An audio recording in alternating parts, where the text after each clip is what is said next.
আজ একটা সুন্দর ডল টপার কেককে ডেকোরেশন নিয়ে তোমাদের সাথে চলে এসেছি।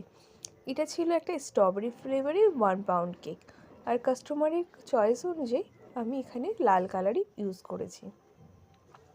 যেহেতু একটা বাচ্চার মেয়ের বার্থডে ছিল, 2 বছরের বাচ্চা, সেহেতু আমি খুব কম কালার ইউজ করার চেষ্টা করেছি।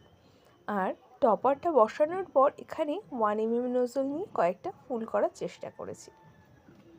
এই কেকের ডেকোরেশনটা এত ইজি অ্যান্ড সিম্পল যে করা এতটাই সহজ আর খুব তাড়াতাড়ি হয়ে গেছিলো। আর কেকটা ছিল এগলেস, কাস্টমার খুব কমই ক্রিম ইউজ করতে বলেছিল, সেই অনুযায়ী আমি কেকের ডেকোরেশনটা করেছি।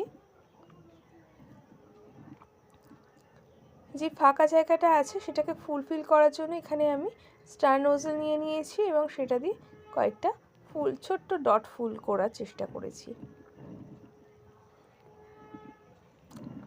কেকটা ডেকোরেশন কাস্টমারেরও যেমন পছন্দ হয়েছিল, আমার তো খুবই পছন্দ হয়েছিল।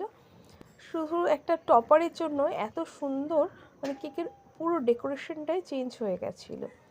এবার বেসের চারপাশে স্টার নোজেলের সাহায্যে কয়েকটা ডট ডট দিয়ে দেব, যাতে ডেকোরেশনটা আরও সুন্দর লাগে।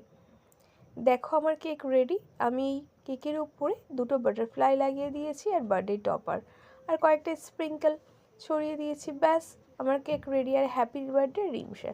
যদি ভালো লেগে থাকে তাহলে লাইক আর সাবস্ক্রাইব।